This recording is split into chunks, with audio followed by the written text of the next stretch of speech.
Now joining us for a property sector focus, because there's been a lot happening in this particular space, is Kundayi Munzara. He's the director and fund manager at Sesfikile Capital. Of course, Byron Lotter from Investec is still with me at the desk. Kundayi, let's take a look at the sector. If we look at property or listed property versus the performance of the all-share, what have we seen? Has it outperformed? It has. Listed property this year to the end of July has done about 12.2% versus equities that have done about 6%. So about double in terms of outperformance, or 600 basis points in outperformance.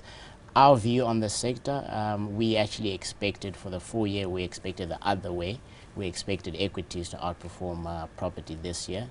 And at a 6.6 forward yield, our view is that the sector is probably a bit steamy at this point. I recently finished Mark Wayner's book On the Mark a few weeks ago, and one of the points I picked up was that Redefine specifically are only going to focus on the central areas for the likes of Sandton and Pretoria and Cape Town, because operating out in the more rural type areas, he said, is extremely difficult. You know, there's so many officials you have to get through. The municipalities are impossible to work with. So those listed businesses that are more operating, you know, shopping malls out in the rural areas, how have they been faring? And do you agree with that Redefine mindset about sticking with the higher end areas? I agree with it for different reasons to what he's highlighted. I have read the book as well. He's highlighted it on the basis of inefficiencies of working in the outlying areas. I agree with the move on the basis of actual affordability being higher in the bigger towns. I think Redefine, that's their own strategy, and it's something they will do. But we also have the likes of Resilient and the whole Fortress Group, and all of those guys have built shopping centers in the outlying towns, and they've been doing well. Interestingly, Redefine just built a shopping mall in Klerksdorp called Matlosana Mall. So irrespective of what he says in the book, they just opened a shopping center in Klerksdorp.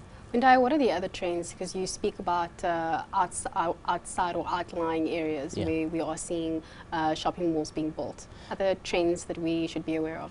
Trends in terms of the South African market, we've always favored, at Sesfikile Capital, we favored the retail sector over the last couple of years. We thought it was much more defensive and the consumer was doing well. But at this point, we think that we're starting to get into a situation where we may have oversupply of shopping centers, and we think that turnovers will start to go lower. It's the first time in a very long time that we're starting to see a bit of pain coming in the retail sector. We're also starting to see, or we're seeing more consolidation of bigger companies. Quite recently, you mentioned Redefine. Redefine just effectively finished buying Fountainhead on Monday, so that deal is done. And we've just seen an offer by Fortress for capital, so it's going to be two fairly large companies into a mega company, I guess. And in terms of the commercial property side, I mean, it's no secret, it's pretty obvious there's buildings going up all over Sandton. But now, obviously, Sasol's old building's going to be empty, Discovery's old building, Old Mutual. In terms of supply side and the demand for that commercial property, where do you see that going? Do you not think maybe there's a bit of oversupply at this stage? What's interesting is that, and you're absolutely right, and we call it musical chairs, and that one big tenant moves, let's say Sasol moves out of Rosebank into Sandton, and that space is left vacant. We think there's certain fringe locations that will be, it'll be winners and losers in this economy, and we think areas like Woodmead are probably going to be the worst affected. I think Rivonia is going to be badly affected as well.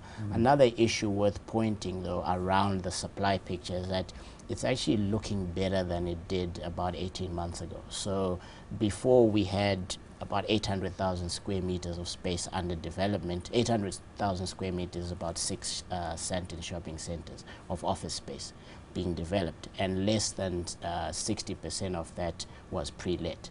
At this point, we have only about 30% of it that is speculative, where 70% of it is already pre-let.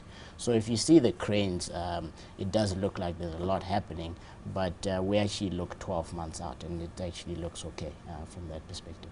Kundayi, we're going to pause this discussion. We'll be right back. When we do come back, though, we'll look at how macroeconomic factors play into this property space and investment opportunities.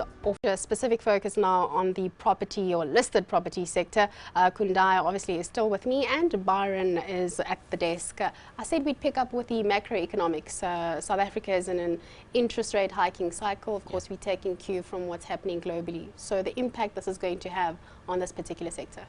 It will have two impacts. Short term, the impact will be on the actual prices, the listed property prices. And that's why we say the current bond yields, broadly at about 8%, and the listed property sector gives you 6.6 as a yield.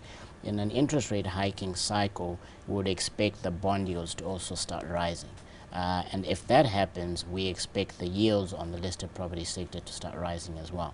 And the immediate impact is that we expect a bit of a correction as interest rates start to rise in the listed property sector. So at our side, we are expecting around 7 to 10, maybe 7 to 12% correction. Unfortunately, you can never time it. No one tells you the day it will happen, but this is what we expect on our side. Just going to more specific stuff. So residential, we haven't really touched on. We've just seen a recent listing. Yeah. Arrowhead are getting involved. In the likes of Rosebank, they're converting a lot of big buildings into high-end residential apartments. Yeah. Are any of the big listed property companies getting involved in that? And do you expect a big shift to residential going forward? Is that the next big exciting play for the property sector? Yeah. Is that the specialization coming in? I think just piggybacking on what you just said. Yeah, it's two things. So the residential sector in South Africa is probably about 2 or 3% of the overall listed property sector. If you look at the US, it's about 16% of the listed property sector there. So we think that there will be a natural move towards that number. And the residential sector is quite attractive in this economy in that the demand, it's much more dependent on demand and supply as opposed to what's happening in the economy. It's got a slightly different return profile, and asset fund managers do like the sector because it offers that. To answer your question, Redefine is doing a development in Rosebank, a residential development as well. So Indlu Place is the one, the listing that came out.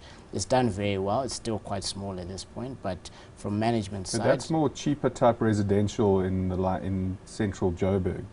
Not necessarily. Not necessarily. Some of it is that, but the rest is you'd say affordable. So 4,000 to 5,000 rand for a 2-bedroom unit per month. So it's not necessarily low income. It's not necessarily CBD, but it's in between. It's not high end either. Offshore opportunities, seeing a lot of companies going to Europe now seems to be the hot spot. Yeah. Is it? Absolutely. Europe is I think every man and his dog has got a Europe story now.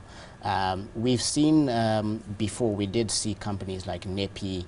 Nepi pretty much is a company, a Romanian company that listed here in 2007.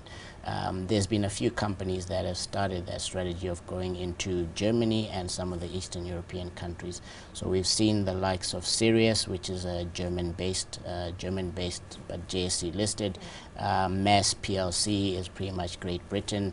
We've seen a lot of companies starting to look offshore for offshore opportunities. Our view at Sesfikile Capital is with a lot of caution. So Nepi has a lot of infrastructure. They've got 200 people working in Romania in the business, a very strong company. But the other guys we think that a lot of the guys are going to lose money being in the offshore market. Kundayi, thank you so much for coming in. I really hope to have you back here at the desk with this particular focus. That was Kundayi Munzara. He's the Director and Fund Manager at Sesfikile Capital.